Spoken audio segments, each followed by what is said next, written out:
This is video lesson compare and contrast number 3.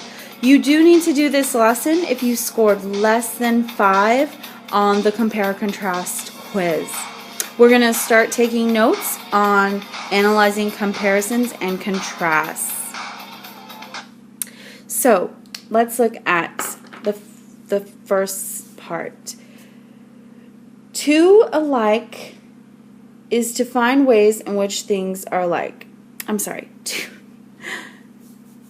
To compare is to find ways in which things are alike. Let's go ahead and write that in.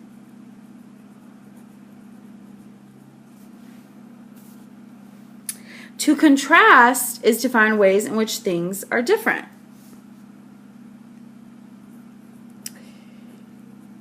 You're writing in contrast. Clue words such as alike, also, and both signal comparisons.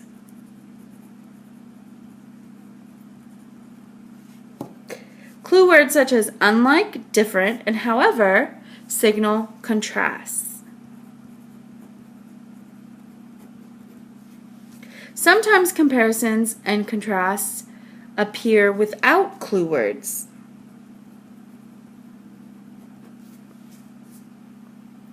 You can use graphic organizers to help you identify comparisons and contrasts.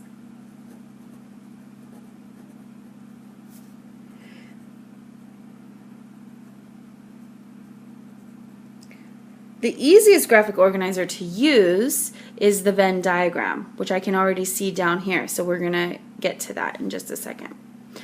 In the first oval, write facts that are true about only the first item. In the second oval, write facts that are true only about the second item. Okay, so this is the first oval and this is the second oval. In the middle section, write facts that are true about both items. Okay, so we can see in the middle, this is what's going to be about both. Think about it. Read the paragraph below. Use the graphic organizer to note the similarities and differences between the narrator and Maya. During my visit, I became even more intrigued because Maya had planted a garden with tomatoes, beans, carrots, and lettuce. She grows her own vegetables while my family gets our produce from the grocery store. Okay, so as you can see in the graphic organizer, they've already written down the similarity. Okay, so both the narrator and Maya have vegetables at home. But how are they different? So notice that there aren't any clue words here. Okay, so it's up to us to look at the sentence and figure out what is different about the narrator's vegetables and about Maya's vegetables.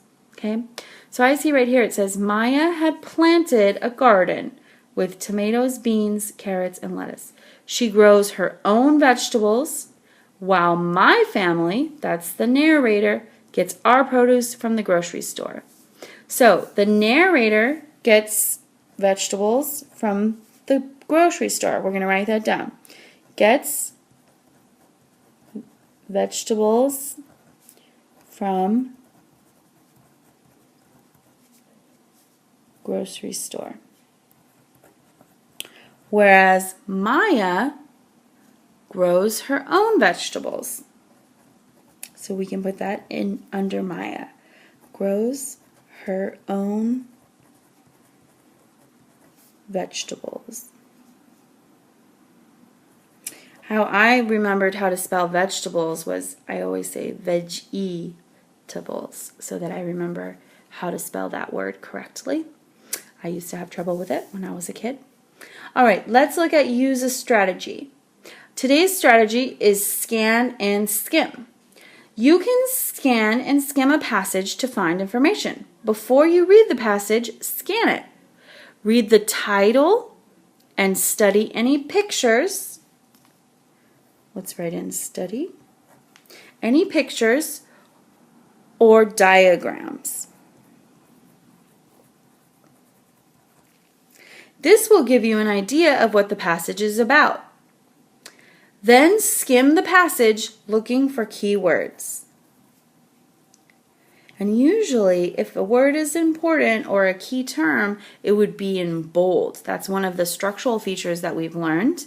So you can look for bold or italicized words to help you when you scan a passage. Then it says, scan smaller sections of the passage for important details.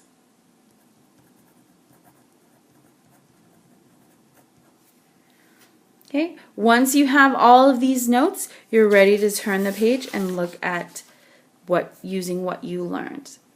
You're going to read the passage, use the notes on the side to help you, and then answer the questions on the next page. Because this is lesson number 3, you need to complete the rest of the lesson independently.